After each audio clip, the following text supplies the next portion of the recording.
Hello, कसे आहात? मम्मीकडे आलेली आहे रक्षाबंधनला 5-6 दिवस सुट्ट्या आहेत तर. आणि आम्ही आलेलो आहे आता शेतामध्ये. तर एवढं छान असं हिरवळ इकडे. इकडे बघा, इकडे छान अशी बाजरी लावलेली आहे, मस्त कंच पण आले त्याला. आणि इकडं पळाटी. आणि हे काय माहिती आहे का, हे आहे तुतीचे झाडं, जे रेशीम असतं ना, तर त्यासाठी तुतीची झाडं लागतात. रेशीम कपडा वगैरे असतो ना, तर ते सीड असतं, त्याच्यासाठी आळ्या लागतात. तर सध्या ते सीड नाही आहे, कारण आळ्यांना खाण्यासाठी तुतीच नाही आहे. आणि एवढी छान हिरवळ आहे ना सध्या, याच्यामुळे डोळ्यांना असं एवढा सुकून, आराम, किंवा असं व्यायामच आहे एक प्रकारचा, की आपण अशी छान हिरवळ बघतो. आता फ्लॅटमध्ये हे कुठं बघायला भेटतं हे, तर इकडं आल्यावर याचा मी असं छान आनंद घेते बाबा. मस्त डब्बा पण आणला होता घरून, जेवण वगैरे केलं.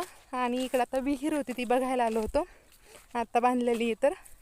आणि आता घरी चालले, कारण आद्वेतचा आज बड्डे.